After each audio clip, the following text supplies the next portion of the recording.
NATO is maintaining a high rate of operations in order to enforce the United Nations resolution on Libya and protect civilians from attack.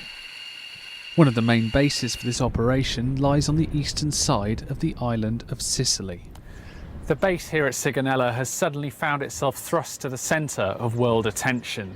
Operations have been rapidly ramped up since the arrival of French, Canadian, Turkish, Danish and Swedish detachments.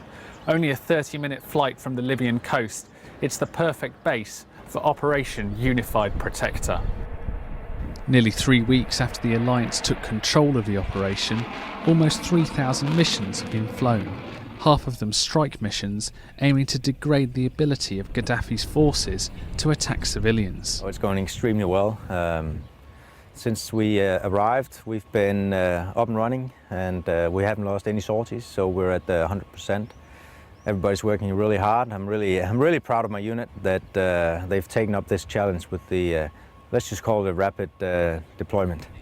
With so many different nations coming together at short notice on the base, it's impressive to see how easily they've been able to integrate the new detachments.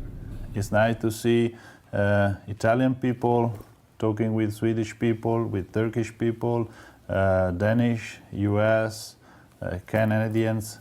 And everything seems to be very easy, but there is a big job behind everything. NATO strike sorties have targeted tanks, armoured vehicles and ammunition sites throughout Libya. Seen here is a strike that hit a rocket launcher. But with a complicated situation on the ground, as Gaddafi forces and opposition fighters battle back and forth, pilots have to be extremely careful in how they use the weapons which are available. It is somewhat of a challenge to keep track of who is who and how the lines have moved since the last time you were there. But usually the command and control structure helps us out with that, and they are very good at giving us restrictions as to what we can do and what we cannot do. Well, of course, we have a very strict set of rules of engagement, ROEs, that we have to adhere to. So that's the first part of it.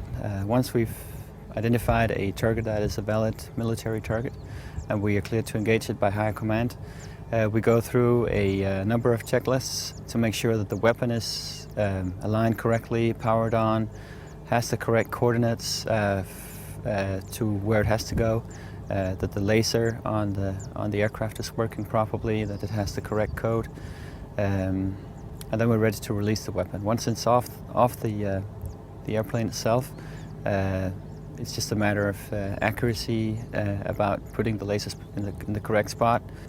So it's a long process that takes some time, but it is a necessary process to make sure that we hit the correct target with the desired effects. Piloting a plane over a war zone takes steady nerves. With sorties lasting many hours in a cramped cockpit, the ability to concentrate on the task in hand is vital. It is challenging. As a pilot, you're very focused every time you have to go there, because you know that you can't be shot at or you can't be shut down. But also, I think everybody's very proud of being a part of this mission, to be able to protect the civilian Libyan population.